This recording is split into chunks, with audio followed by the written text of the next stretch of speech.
right. So, welcome back to the Chappy and Bengals podcast, presented to you by Play Action Sports. Rolls off the tongue. Nice. I like that. Changing it up. Brand transformation here over at the Play Action podcast, trying to go with something a little bit more unique here. It sounded pretty good. Pretty good. I think we're going to roll with that. Now, we got a slate of games to go over here. Week 11. Safe to say I'm putting on a bit of a face. Today was a roller coaster of emotions. Yeah, how are you feeling, sir? I'm hanging on by a thread here, pal. Yeah, I am hanging. So is Joey B. Did you see that press conference?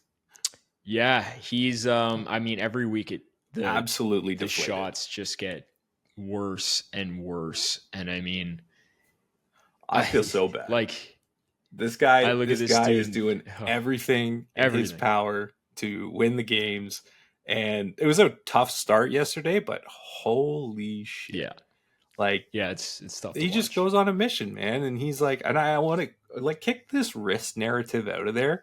Like, just I don't even know what the fuck is going on about it now, but this guy's just been showing up beyond what's expected. I have him for comeback player of the year, so I'm feeling great. I think he's locked for that shit.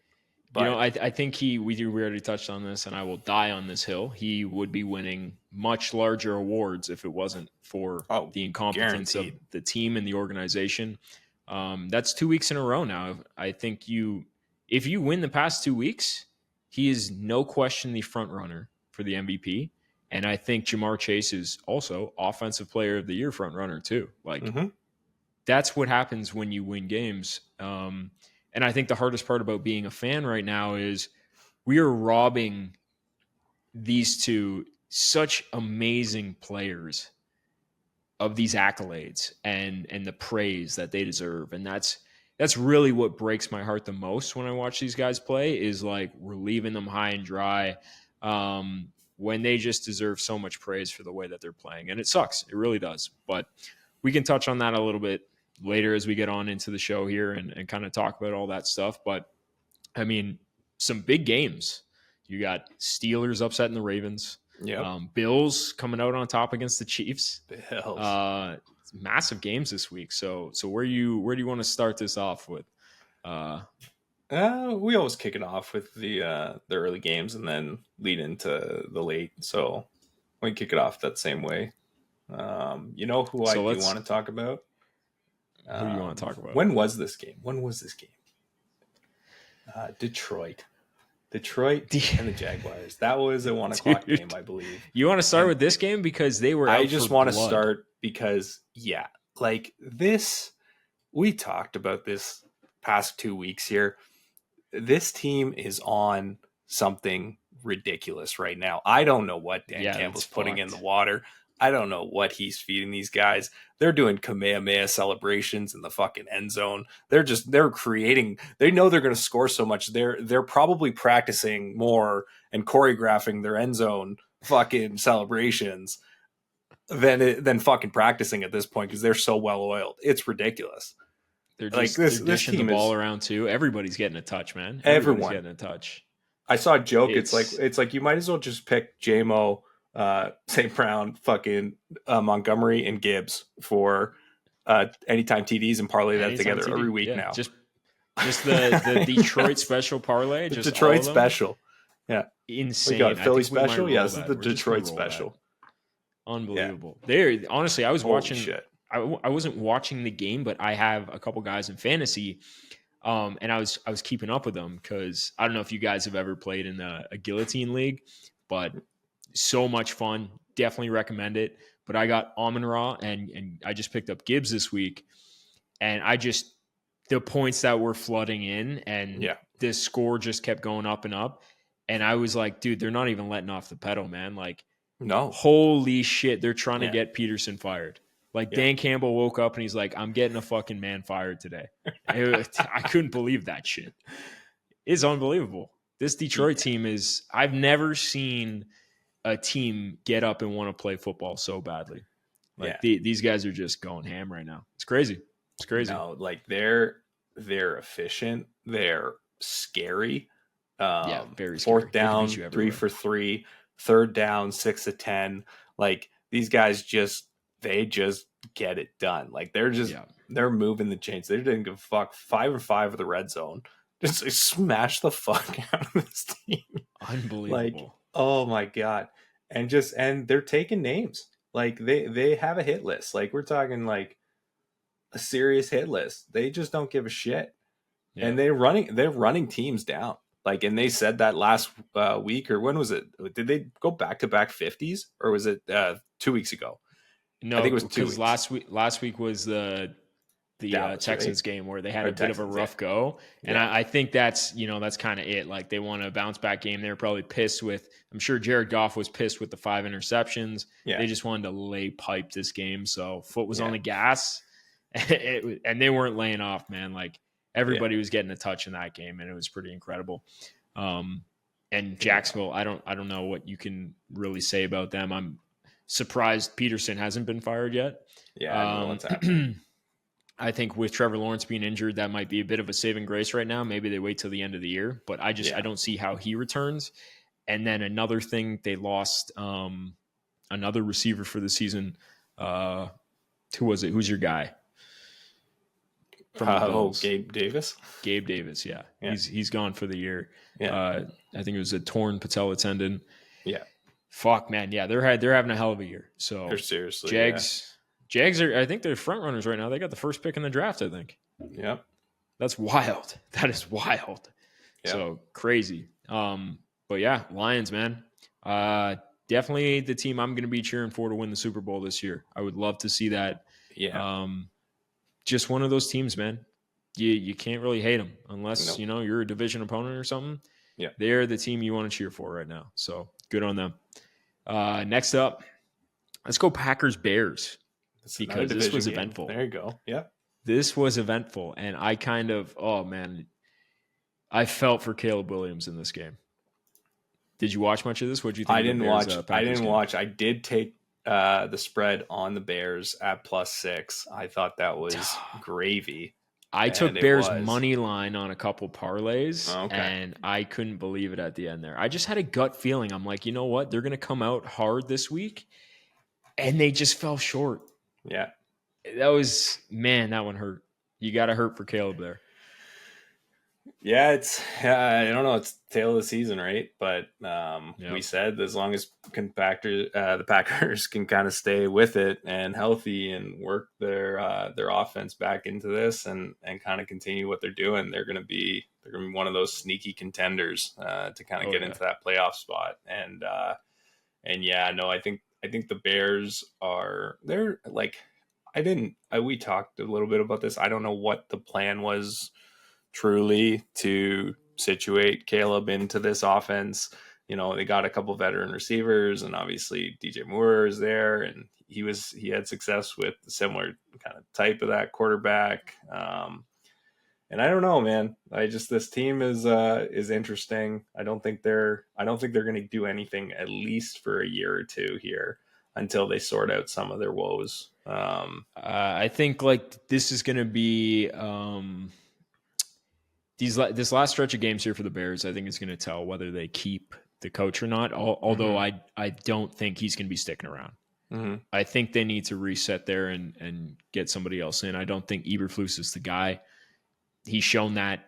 Justin Fields now with Caleb Williams, just not like they're 4-6 right now. They're not winning games. What is it? They're on what is this? Got to be a 3-game slide right now at least. Yep. I just don't see him staying around next year. And seems like we're just talking about the teams with the coaches on the chopping block. But yeah, like you expected better from the Bears team, and it kind of is what it is. I think we talked about this on the last show. You got to be a little bit more patient with these rookie quarterbacks. And yeah. No, it's going to take time. It's going to absolutely take time. And it's going to take time for sure. That's the biggest thing. And Caleb, yeah, he's suffering, and I think that's a good thing. I think that will only help this organization and this team, and hopefully him, because he's got the talent. I don't think there's any question about the talent. Yeah. I think it's there. It's really just given him the opportunity to be successful, have some time and space, and figure things out, because I think he's got that ability. But right now he's pressured a ton. He's being forced to make, bad choices, really and truly. And it's coming through on the other side of the ball. And honestly, the offense, like, weapons have not been that great. Like, DJ Moore, I don't know what's going on with him, is just kind of dissatisfied or something's going on. He's just not playing up to that level that he was certainly last year. And then Keenan Allen's been hurt like the whole season. And that's what you can expect out of a 32, 33-year-old guy receiver. Like, the ball had to drop at some point. I know what they thought they were getting, but it's anytime over 30 for these elite receivers, it's just wait for it. But right? The good thing was you kind of get a mixture with the Bears. Like, they put the pieces there. You get Keenan Allen, he's the veteran receiver, had success in the league. You get DJ Moore in the prime, and then you get Odunze, the rookie, to pair with him. Yeah. So and then they went out and they got DeAndre Swift too, who's having actually a pretty solid season. It just comes down to offensive line play, right? Like, the Bears defense has been playing well, and to be fair, like, I just don't think the coordinator and the offensive play calling here has been very good. Like, you hope, if anything, it's showing. He's learning, right? Like, he's learning from these guys, like, especially like Keenan Allen, that is phenomenal receiver, right? Over the years, and DJ Moore as well. But, like, you're hoping that he's learning from them on what routes and what things look like, and just kind of picking up stuff along the way throughout the season, which is really what this season is. It's just a learning curve. I know Bears fans were excited to kind of see something right out the gate, but similar to that of a CJ Stroud, but it's just not the same position, and it's definitely not the same division. So I think that's the biggest difference in this record and this team. But that being said, you have seen flashes of it.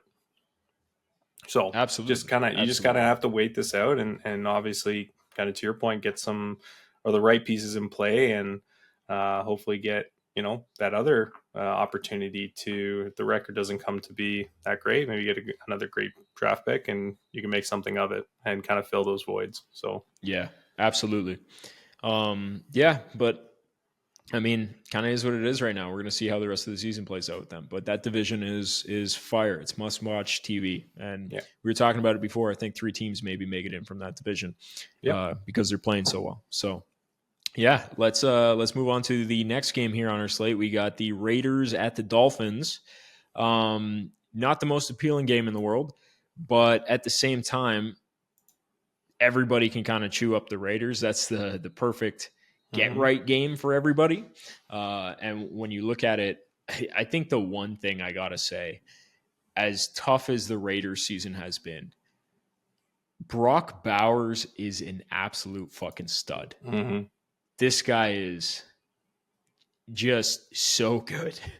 I keep watching his stats every week and the highlights he's putting up. It's incredible.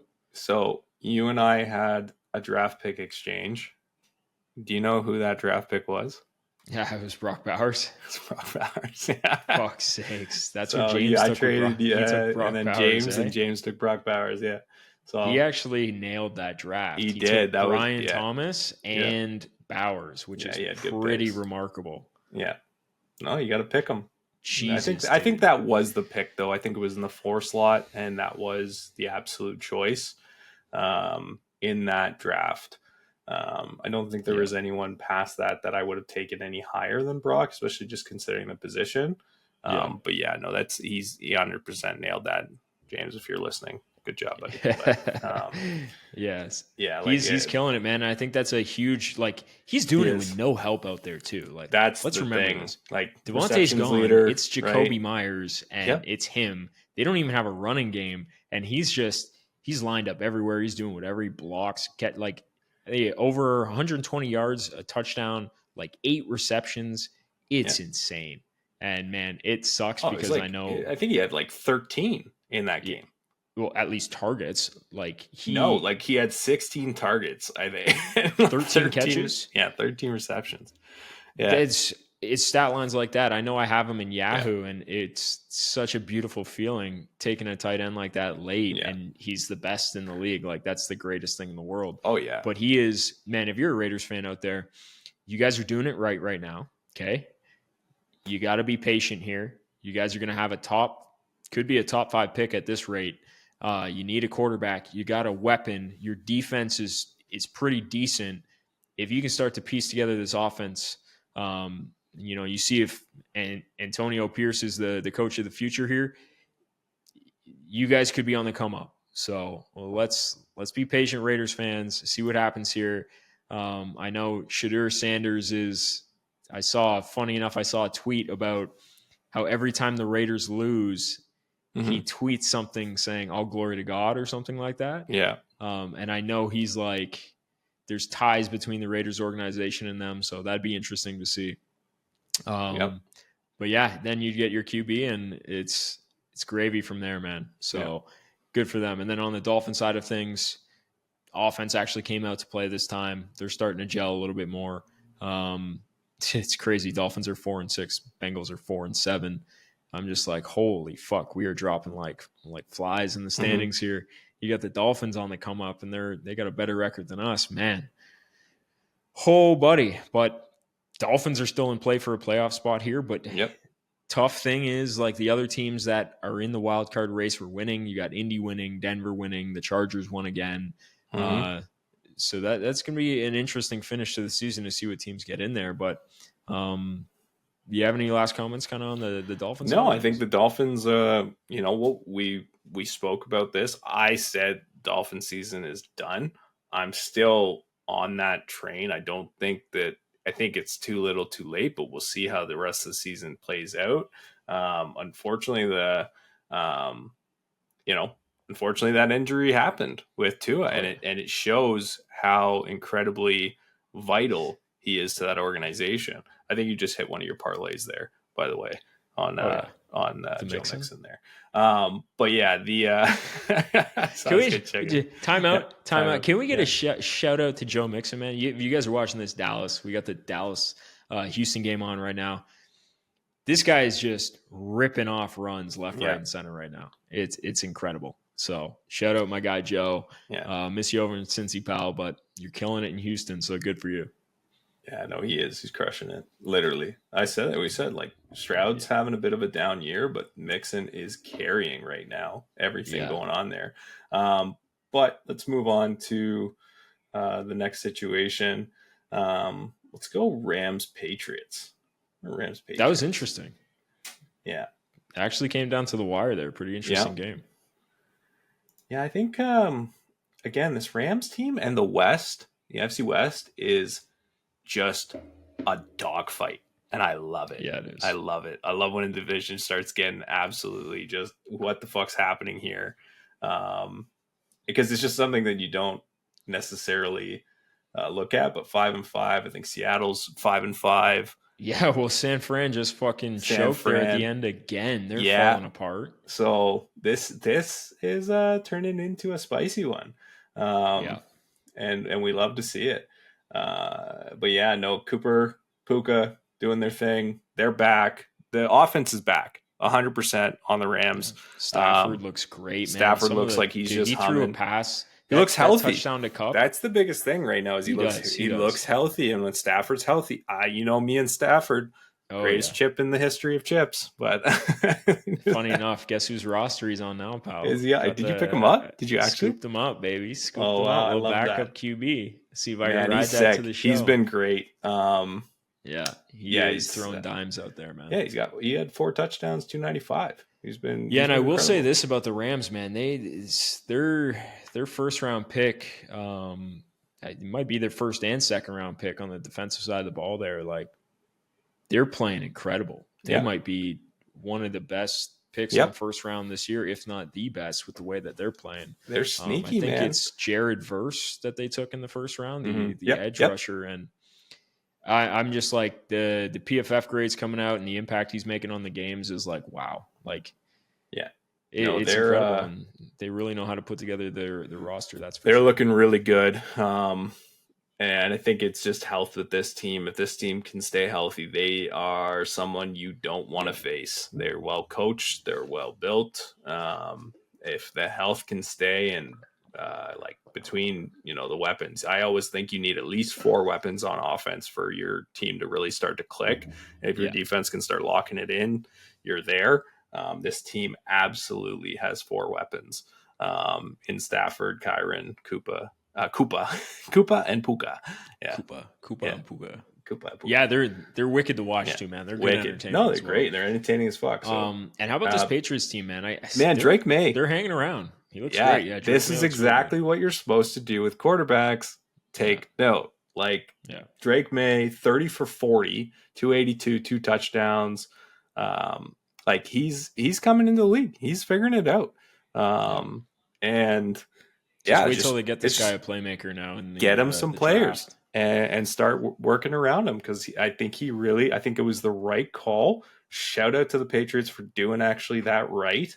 And they will. They're well run. They've won enough. They know what the fuck they're doing. And I will say he does just seem like he's good enough. He's mature enough to kind of jump in there and handle some things. You're not just throwing him to the dogs right away. He got to see, the first 8 games. Now he's in there. He's doing his best thing. Way to do it. And you're just kind of taking it in stride. But yeah, man, he's playing competitive ball right now. And that's I had Rams what you want to see. with the 4. So I was happy here to see what happened. I covered that shit. That was good. But no, it's this Patriots team is I think they're running to shock you in a lot of ways, far more than we thought they were at the beginning of the season when we said 4.5 wins was out of touch. Doesn't look so bad anymore. So we might be who's it, Jamal?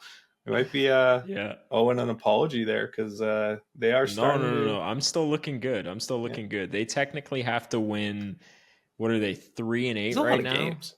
They have to win 4 games in the last, how many weeks we got? They don't have to win 4 games. They need to win 2 for 4.5. Unless what did you take? No, Jamal said 6 over 6.5. Oh, that's stupid. Hence why it was stupid. highway robbery. Yeah, I gave him the Vegas line, and he was so confident that they'd get to 7, and I was like, you know what? I'm gonna be smart and just take the value here. Yeah. So, but hey. Props to the Patriots. Robbery, Drake but okay. Hey, but we'll see. Could be. Yeah. Could be. Yeah. You never know. It's going to be tight, though. Let's segue off that. Let's go into this Browns-Saints game. Yep. I'm so fucking sick of Taysom Hill, man. I am so sick of this guy, bro. I was staring at his ass on waivers, too, in a couple leagues. Yeah. I ended up picking up Dawson Knox in another league when Mike Tyson it was special, between Taysom or Knox, and of course I'm looking at the touchdowns for the Saints, like Taysom Hill. I'm like, you gotta be kidding me. Now we're gonna go spend he always our money has a on game this like idiot. that. Now we're gonna go at him, and this guy's gonna be on the fucking IR next I added him. I dropped him. He's gonna get conked out. Yeah, he's gonna get conked out next game. It. This is and then he'll be just out. A waste. It's guy's been hurt. The cycle of Taysom Hill, massive game. Then next game he comes in, he gets taken out halfway through. Then he's out for 2 to 3 games. Then he comes back and has a massive game. And it's the same fucking cycle. Rinse and repeat, man. It's headache central with that guy. Yep. But talk about Saints all time. Whenever they get close to a top 5 draft pick, they just fucking fumble that bag. They're like, no thanks. We're going to go win some meaningless games. Yeah. Like teams that do that are just, they're wild to me, man. They're wild. Yeah, I get it. It's a competitive nature of just trying to win, right? Like you can't rest on being the worst. Like, no, I think that's more embarrassing. Like, we've seen some teams, not even get any fucking wins in certain scenarios, and that's incredible. Like that. But that's how you get the players. Well, that's how you get the quarterbacks. Well, no, not to that extent. Like I think to fail at that level is just embarrassment. Suck to get the best players. Yeah, but I would never, as an organization, I never would want that as a part of my fucking history. I would never want any of that, right? So like that's, of course, if you're gonna do it, just like go 2 and fucking whatever. Like just win a couple. Just do what you have to do, and just like take show your dignity, progression. Yeah, keep your dignity. Go out on a high note. Just win the last game. That's all. But the Saints are just always like that. I agree. It's always something. Yeah, hilarious. The Browns are what they are, and this is the game that Saints should win, and that's the scenario. So Browns. Weren't you playing against Jerry Jeudy this week? Yeah, the guy. Fuck. I had one of those weeks where I don't know. I dished out a few of these weeks in the last couple. Now you're starting to get a few of these weeks the other way. No, not dude. Goff and him. Like, just I don't want to see a Detroit player anymore. Yeah, you were playing against the Goff Amon-Ra stack. I think there was a stretch there. Does he has? I think he has someone else too. He has Alvin Kamara too. I don't know if it was him. He does have Kamara. There was 3 guys on his team where like all 3 of them, it was like a Jeudy touchdown. It was an Amon-Ra touchdown, like a string of touchdowns against you. And I was just pumped it up all the way to like 110. I was laughing my ass off. I'm like, I already knew like this week was done when on Thursday, which we didn't get into that game yet. But that 3 guys put up 3 like guys, points for 24 you. Points. I was like, this is wraps. There's nothing here that I'm gonna fucking come back from. So yeah, no, it is what it is. It's one of those fucking losses. I'm like out here, and obviously we were chuckling about it, putting out the picks. I think as of Friday, maybe we did talk about that game. But a little bit, yeah, the Washington Philly game. Yeah, like fuck, man. It's tough. It's tough when you run into those big games and the stacks that sometimes get going. And that was definitely this week is done. Put in the books. Yeah, they aren't kidding when it's fantasy season, as football season rolls around, and it's like your emotional state is determined by your fantasy football team and your actual football team winning. And it's like, it's a roller coaster of emotions when you get out there in the thick of it. You need a breather in the off season just to collect your thoughts and be able to function properly. Oh, absolutely. But let's bounce into this Ravens Steelers game. This game was pretty wild. I will say I did take the Steelers, and we talked about them. I did not. You took the Ravens in this one? Took the Ravens. Yeah. I like the Steelers in this position though, but I don't know. They got Lamar's number, and I think just figured Steelers in Pittsburgh are just at home and everything. They're just gonna win this. Like, dude, now that they've got the foundation, score a touchdown, man. Yeah, just field goals, baby, the whole time. Talk about the opposite of the Bengals right now. I'm like, this team just get that started. Wins games in whatever fashion is needed. It's it's so ugly. They know how to do it. 6 for 6, right, on field goals, and that's absurd in itself. But dude, what's it like, Pittsburgh? What's it like having a kicker? Like having confidence in your kicker. You don't want to boot it left twice in the game. What does that feel like? I have no idea what that. You know feels what? It brings me back. I'm I don't think it was envious McPherson at that time, but who was it? And I remember watching it. It was a Thanksgiving game, and the Bengals and some other team, and they went 4 field goals in a row, missed both sides. Field goal miss. Oh, you're talking about last year, the Green Bay game. Great game. Oh my God. That was the most entertaining end of a game I've ever seen in my life. I'm like, do you even kick a field goal to end this? I couldn't believe that shit. Was it him? Was it McPherson then? Yeah. Yeah. Fucking That might have actually been, that might have been terrible. 2 years ago. That might have been 2 years ago. We played Green Bay. 2 years ago, we played Green Bay. It went to overtime. Yes, it did. Yeah, it was 2 years ago because Rodgers was there. Yeah. Yeah, that was hectic, man. That was hectic. I was laughing. Funny enough, like, we went to holy the shit, Super Bowl missed another. Holy shit, they missed, and it just kept going. McPherson went on an absolute tear on the run to the Super Bowl. He was clutch as fuck. That's how we won these games with the walk-off McPherson kicks. I have no idea what happened to him. Well, talking about another kicker that's absolutely turned to shit is Justin Tucker. Justin Tucker. Yeah. I mean, I'm not hating it. I'm good because it's been like Justin Tucker is a god the best for the longest time. So, yeah, now it's all come around, and I don't know what's happened here, but tough scene. It's worse to lose when you have the opportunity with field goals and you lose by field goals, and obviously you know about that from last night's game, but just an absolute shit show when you go 1 for 3 and the other guys are going 6 for 6 and they're only scoring fucking field goals and they win by that. That's crazy. Huge. It's huge. It's the difference, right? Yeah, the Ravens, like, they controlled, like, I think the biggest thing was they controlled Derrick Henry, and that was massive, and they also controlled Lamar. So, can't win games if you're getting stuffed. So, especially in the run game, and if that's your culture, that's your identity, and that's what happened. So, yeah. But you know what? I'm happy because you start to see the Lamar MVP slide down a notch, and let's just insert Josh Allen right in here with Josh Allen. Josh Allen, slide him in there, bud. I'm all for it. All right. So that was good to see. And you know what? We got Pittsburgh after our bye week, and all will be right in the world if we can beat the Pittsburgh Steelers, and that's fine. I'll take a nice consolation They're a tough win. matchup, though, and especially how that team just played there. I don't know, man, but we'll get into it. I know it's a Sunday nighter, but I don't know if there's much to say about this next one. Tennessee, Minnesota. Minnesota won, but I'm still not convinced by their play, man. Like, they are just... Well, that's not a good matchup. Like, you should expect Minnesota to win. I took the Minnesota money line here. I was happy. Yeah, well, fuck. What was the line on that game? It was minus 210. Favored by 10? Minus 210 was the money line. Oh, okay, I got you. Yeah.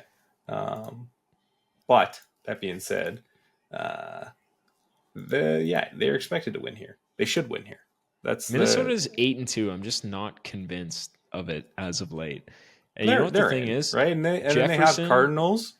Chicago, Cardinals, Falcons, Chicago, Seattle, Green Bay, Detroit. What you're saying? You're saying they're going to get into the playoffs? They're 100% getting in. Yeah. Tail of that I'm thing, not saying Chicago that. twice. I'm just saying, with the way they're playing right now, it's not really the most convincing play, but we'll see how it goes.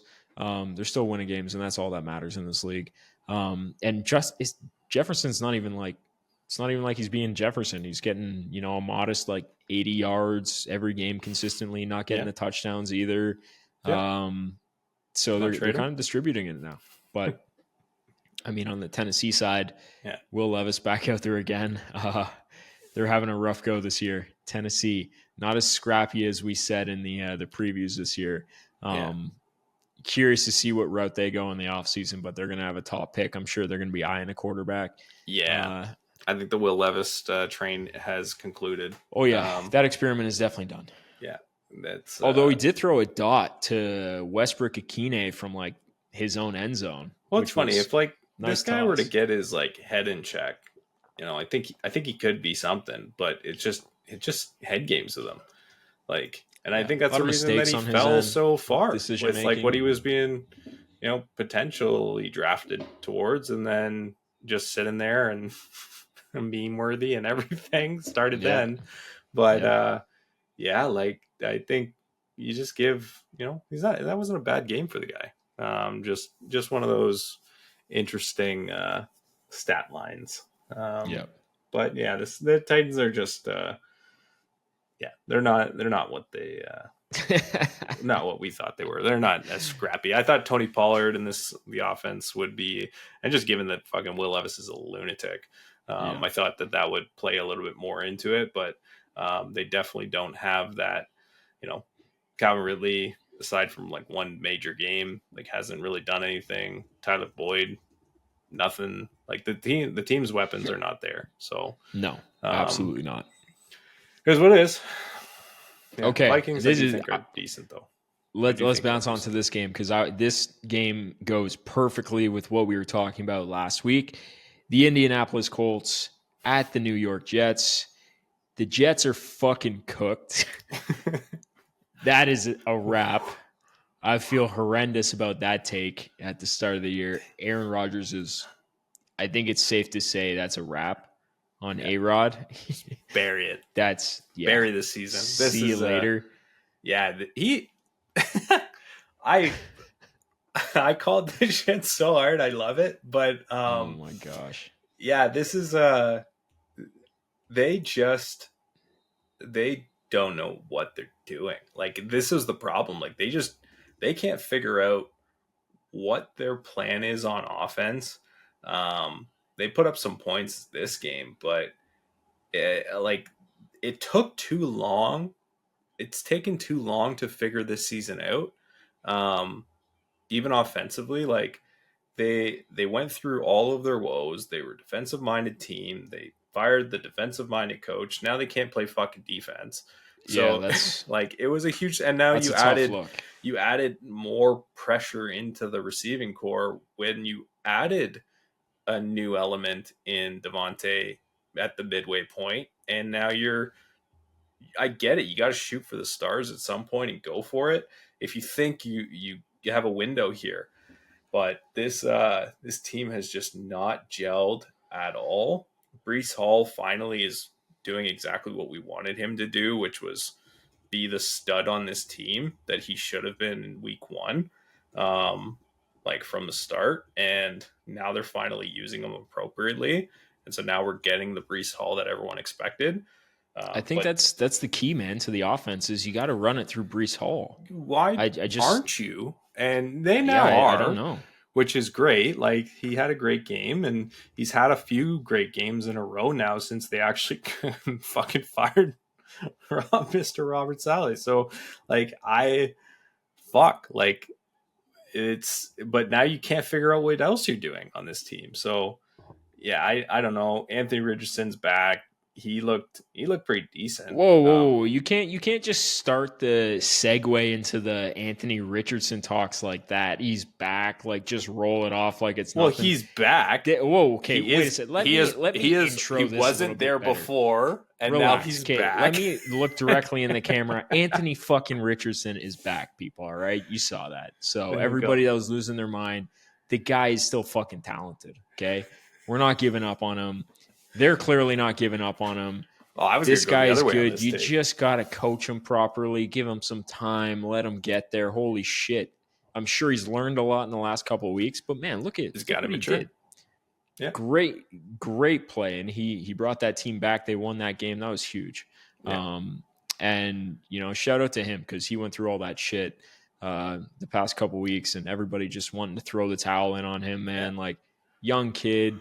No, you can't give this guy some time. You gotta coach it correct, right? Like, you have to give that opportunity to, hey, that's not what we're about here. We're not copping out on plays. We're not giving up on games.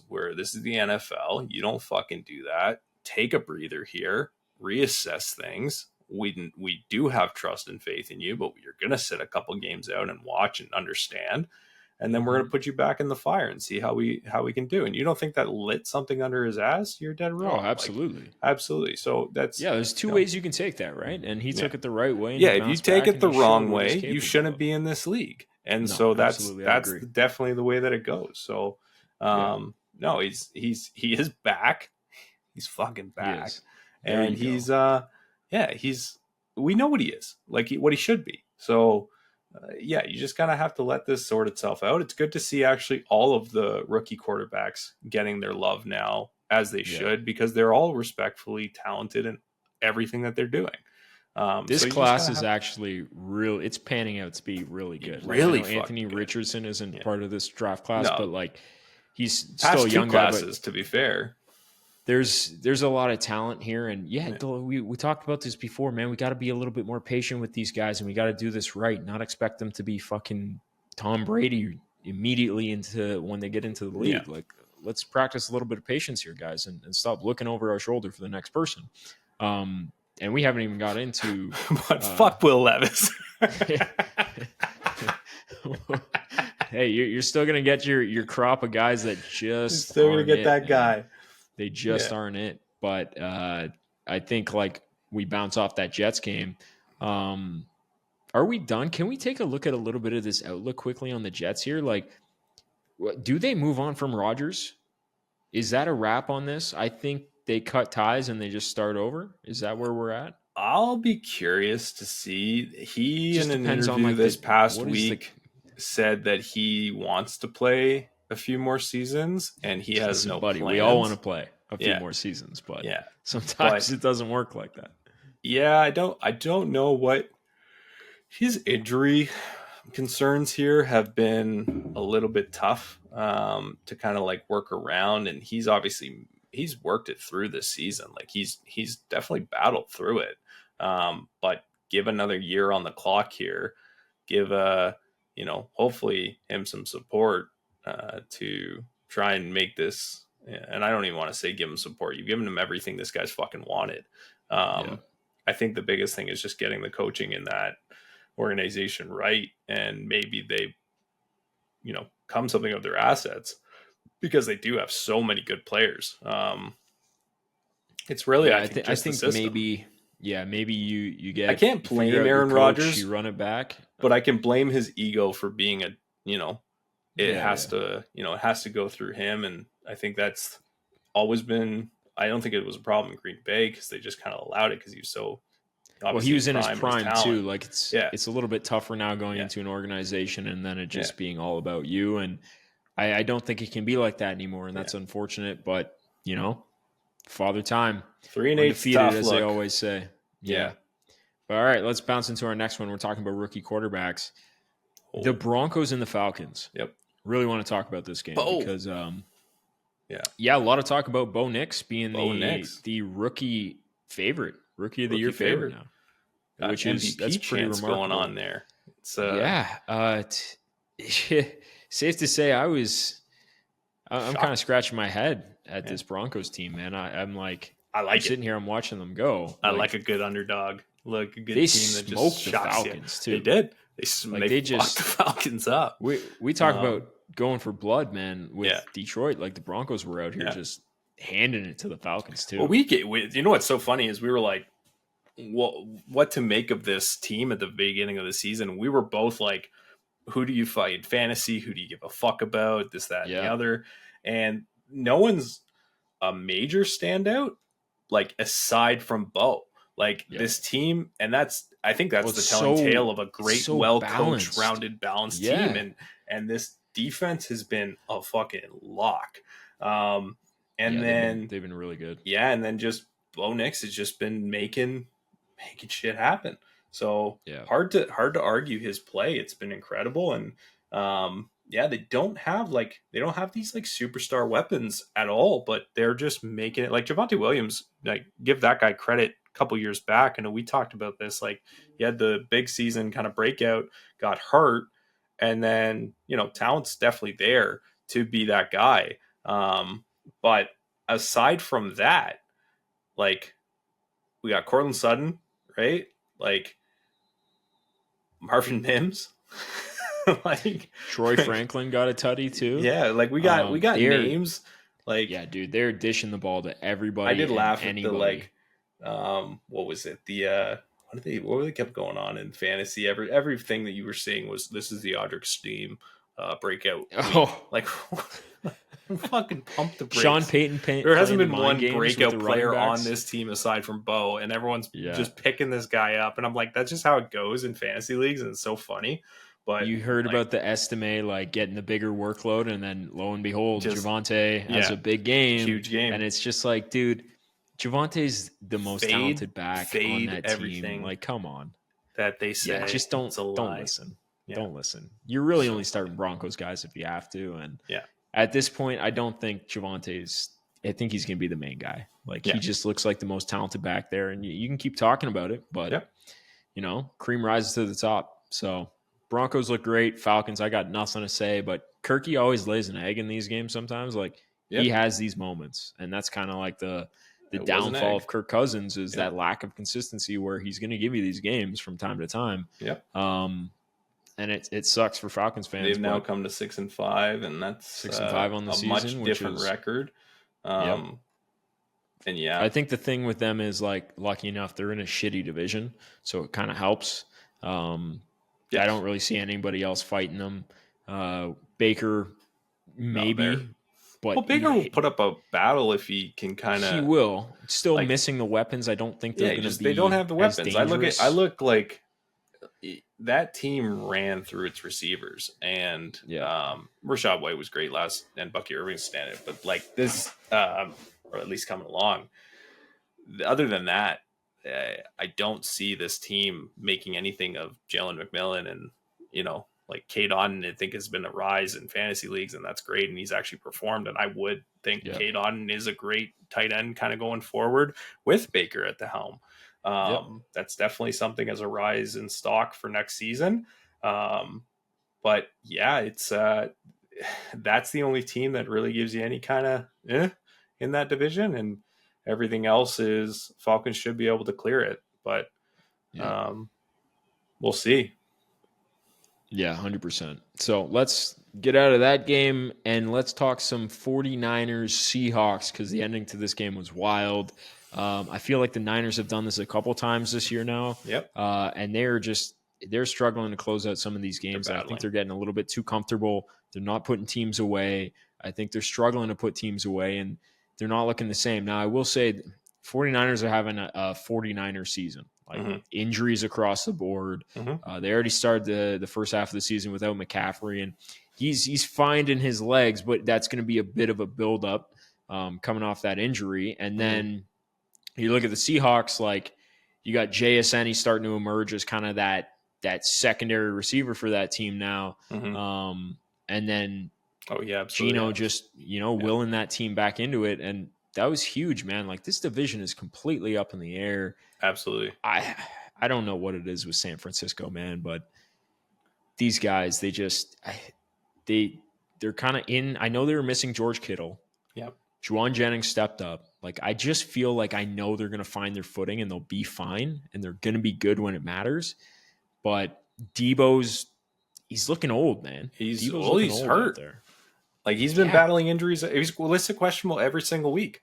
So I think that's just how he's going to be now for the rest of his career. Like, he's 27, 28 now. Yeah, he's not old. He was used as a fucking running back one season. Still kind of used as a running back. So the wear and tear is going to hit him, I think. Yeah, he is. He's being utilized. And he's so big, man. He's such a big receiver. Big so boy. It's like, I think that's the biggest thing for him and his health, and to maintain that and getting the usage that he does and the snap counts. Like, that's another thing. So they're just going to have to load manage him kind of throughout, the rest of this, especially just given the injuries that are happening. And I think the biggest, like, Christian McCaffrey. What the fuck Christian Carey is? Christian McCaffrey got his touches, 19 touches, 79 yards, and had a receiving part in the receiving game as well. He's definitely still Christian need that McCaffrey. Fucking touchdown, man. Yeah, jeez. He used to be the lock anytime touchdown guy. Oh yeah, now it's Derrick Henry. It'll come. They just got to use him in a little more. I think the biggest thing is just the inability to kind of get to that red zone as much as they were because of all the weapons that they had. Right? Yeah. Like, you really I think they were getting a little cute down there too in yesterday's game. And you could see it. So I think they were going backwards, a couple penalties here and there, and that's going to take you away from the scoring chances that you're going to have to throw. Third and long in the red zone doesn't help. But yeah, man, 49ers flub another one. Seattle hangs in there. They're a scrappy team. 5-5. Both these guys are 5-5. The Rams won too. This division is going to be great. It's going to be entertaining. It's right to the end. All right, now let's get into some of the big boys here. We got the Chiefs and the Bills. Big game. Big game for the Bills. Now, I think it's safe to say Josh Allen, he owns Mahomes in the regular season. He owns Mahomes in the regular season. I think that's saw the stat. Josh Allen is the first quarterback to win 4 times against Patrick Mahomes. So hats off to you, Josh. That run at the end of the game was pretty wild. Was awesome. Love that. Yeah. And it's nice to see the Chiefs lose. I mean, it is. It's always great when the Chiefs lose. At least it gives a sense of, like, now Bills are 9-2, Chiefs are 9-1. Doesn't look so crazy anymore, right? Yeah. Like, and you always, when you get that goose egg on the other side of it, it always looks a little bit better than the rest, right? Like, this team is undefeated. They are the team, and they are still the team. Don't get it twisted. But it does now. They can win one, there's blood in the water, or they can lose one, they can lose two. And it will kind of steamroll from there. Other teams will get a little bit more excited to play the Chiefs because it's possible. And that's how this is going to be for the rest of the season. And again, Patrick Mahomes just has not looked like GOAT status Patrick Mahomes. He's hurting. He's definitely hurting as well. You can see that in the way that things are being played right now. And this team as a whole is just hurting. So it was interesting to kind of get that,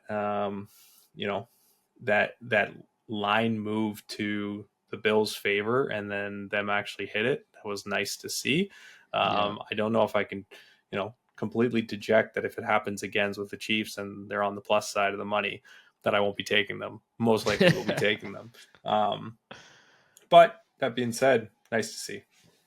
I will say I had a parlay with the Chiefs, and I don't normally take parlays with the Chiefs. But of course they would lose on the week that I do take a parlay with the Chiefs. So classic. What can you do about it? I laughed at that, but I couldn't hate it. It was one of those. It's like, okay, well, if I lose the parlay, that's fine. The Chiefs lose still, so it's great. It's kind of like you can handle that. You offset that. Yeah. But hats off to the Bills. Like I said, I think Josh Allen slides in there with the Lamar's loss to the Steelers there. I think he slides up there for MVP favorite right now.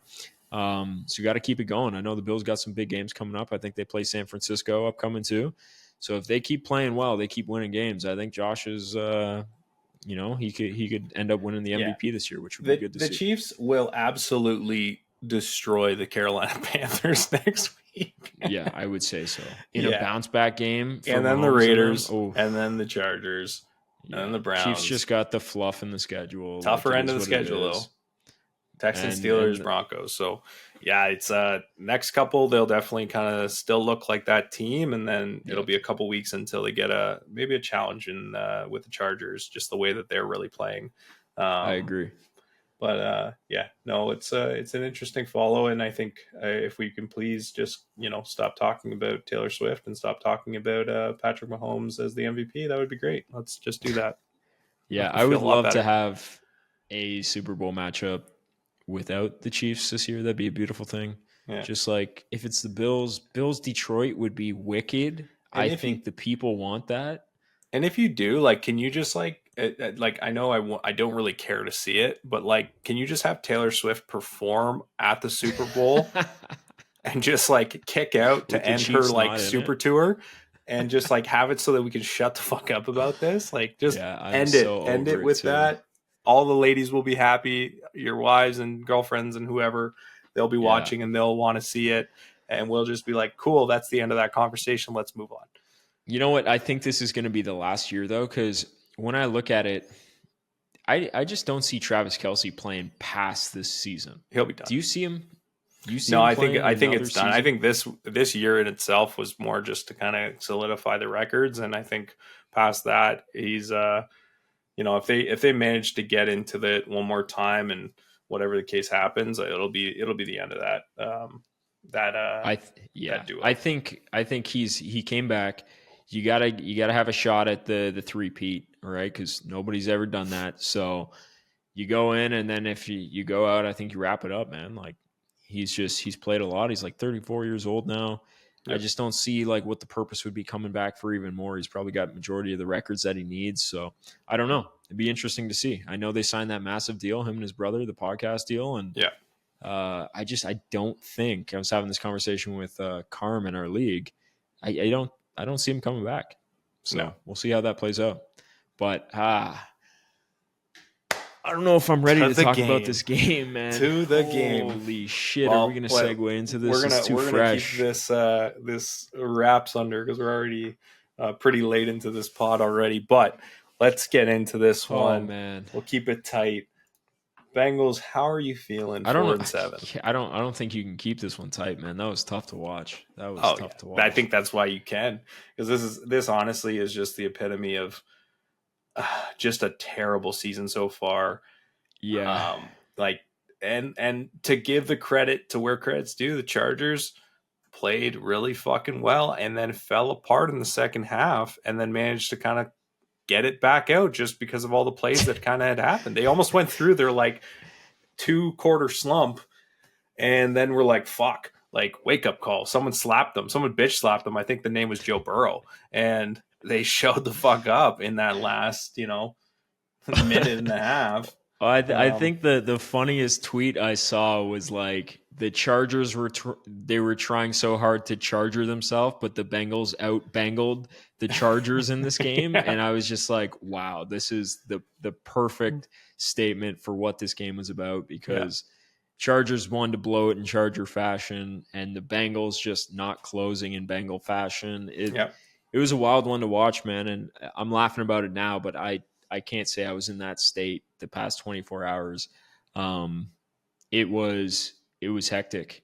First, to watch the first half, I was like, that's enough. Fire the coach. This organization's a joke. Like, I couldn't believe what I was watching in a must-have game, and the defense was just getting waxed. Another thing I will say, too, guys need to cool it. The Bengals defense is atrocious. Every single quarterback that plays the Bengals defense is getting just the highest praise in the world. Have you guys watched the Bengals defense? They're ass, man. Oh, Chris Collinsworth yesterday. Like, stop giving these dudes flowers because they're chewing up the Bengals defense. Yeah, like, it's atrocious.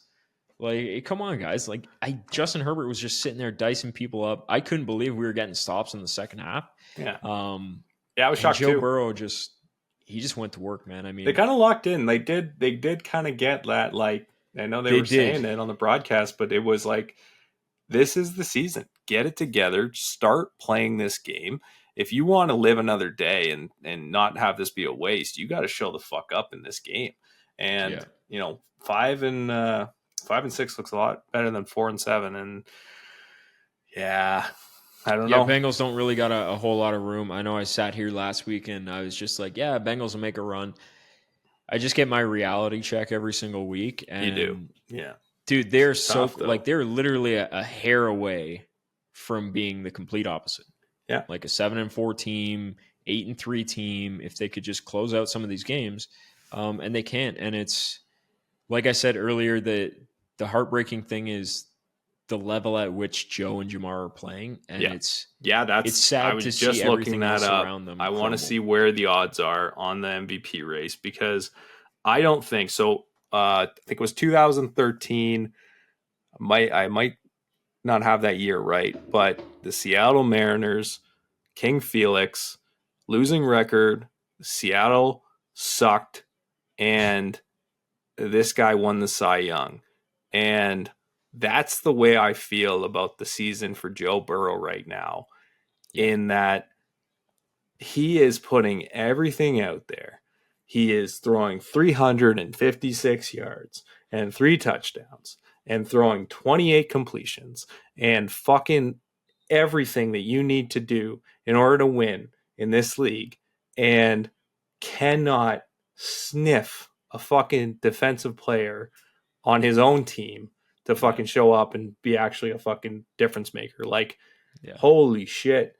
You can't even look at this guy and say like what else can you do? And you see him come to the press conference and you see him look at the cameras and you see like the first thing out of his fucking mouth is like, it's bad. Like, it's bad. Like, it's a sigh of grief. Like, he's dying because he's like, I don't know what you like.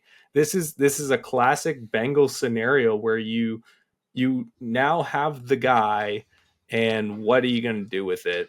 And in this case scenario, you now have 2 guys. One that we were kind of saying offensive player of the year, and the other guy comeback player of the year, and should I don't even understand this fucking ranking right now for MVP. Should be the lockdown favorite for MVP if it wasn't for this fucking record.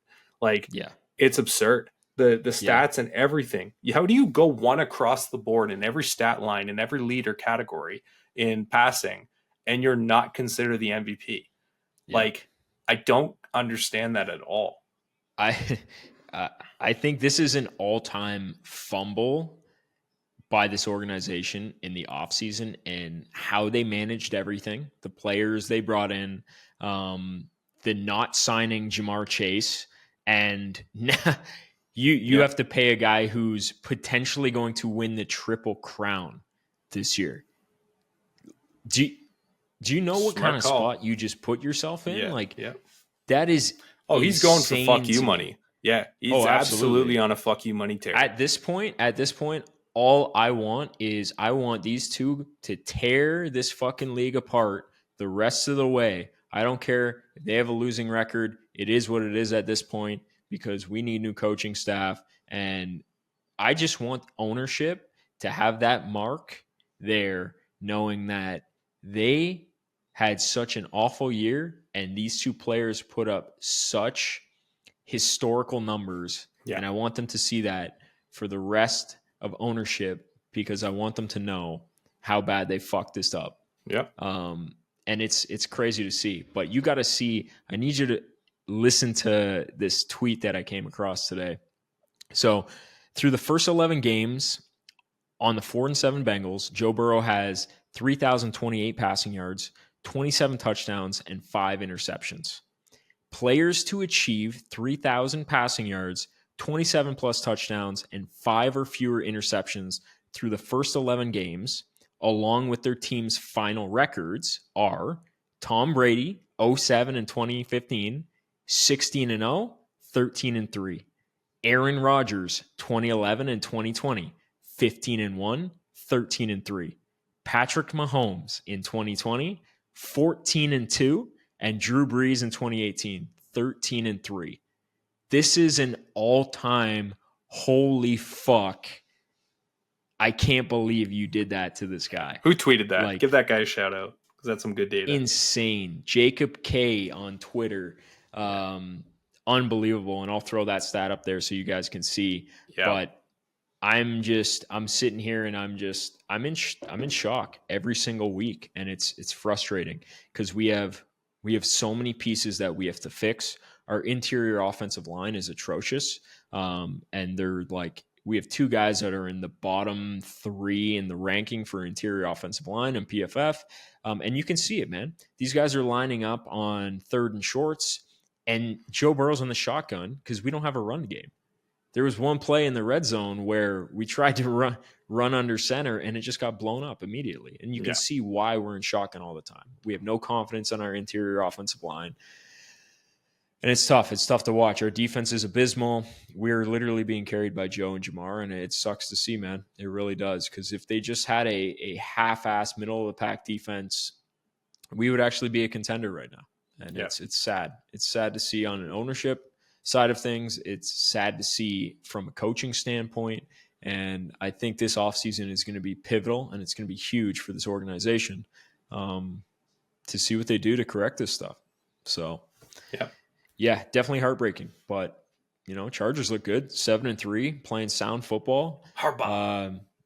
Yeah. Michigan football, but baby. I will say, dude, Chargers, they don't think they gave up more than 20 points all season. And Joey B just hanging numbers again. And Chargers hung in there. They won the game, and hats off to them. 7-3. That's what happens when you get good coaching. And I think you're seeing that across the league. Sean Payton, John Harbaugh, turning nothing into something. So I'm definitely envious of that. But wild game. The emotions we'll see how were long high. This lasts in Cincinnati. One more loss, and I think it's cut. I think the way that the team was reacting on the sidelines. Who's the lineman for you guys? Trey Hendrickson. Trey, he was losing his shit, and rightfully so. And then obviously I feel for these guys. He went offside like a motherfucker. On the one play. I was kind of laughing. I was like, this guy's just trying to do anything at this point to get a sack because he's not getting a lot of help. Yeah, just not getting any help. And it's a tough scene. And the team on the sideline looks drained and definitely out of it on the team morale. It just looks like it's just not. Yeah, I want you to good. Paint this picture. You've played sports before. I've played sports before. All you guys out there that have played sports before, imagine being in time after time a must-win game, big games, primetime games where you need to win, and coming up short not once, not twice, not 3 times, 4 times. Imagine that just happening over and over again. There's only so much a coach is going to be able to do in that locker room to get you guys going because they can't win. Yeah. So where's the belief coming from, right? Yep. The air is out of that locker room. There's no buy-in anymore because it's like we've whiffed on so many of these games. I can't trust you guys anymore. What the fuck am I buying into? Yeah. So it's really sad to see. And my heart goes out to those guys, man. They deserve a lot better, and it's sad to see. Yeah, but they got to fucking play too. I think that's the biggest thing. I think that's if you look at what they had on the in the second half there, it looked like they finally had kind of said, "Hey, enough is enough," and they definitely locked it in. Unfortunately, the offense then just fell. Like third quarter was great. I loved it because it definitely made me hit my parlays, or at least my straight bets for sure.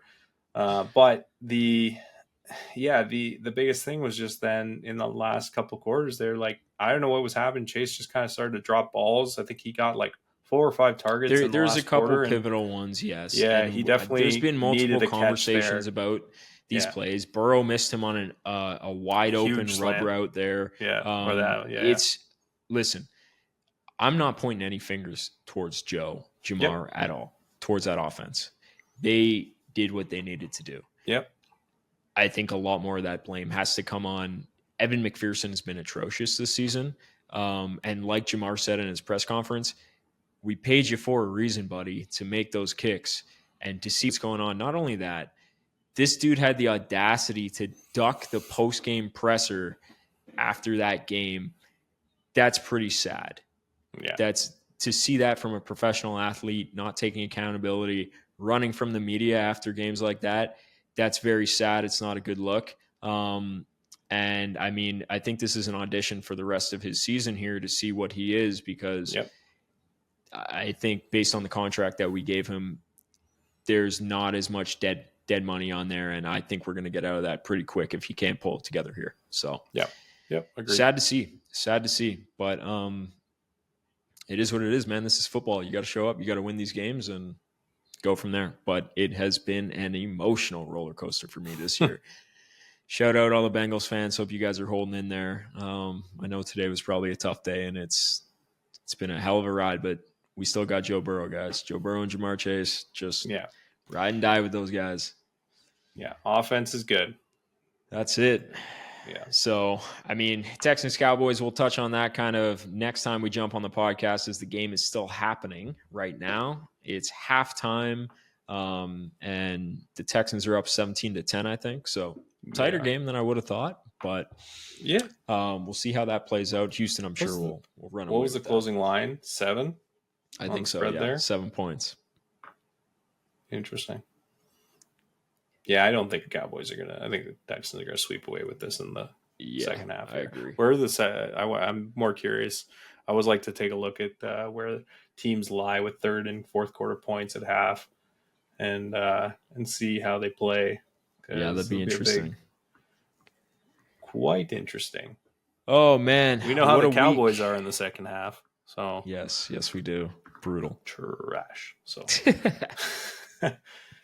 you know what's so funny? So we can briefly talk about this right before we end it. But you and I both watched the Tyson Jake Paul fight, and if you want to call that a fight, you want to call it a fight. I think you'd make more money putting Jerry Jones and Mike Tyson in a fucking ring and seeing if that lasts a couple rounds.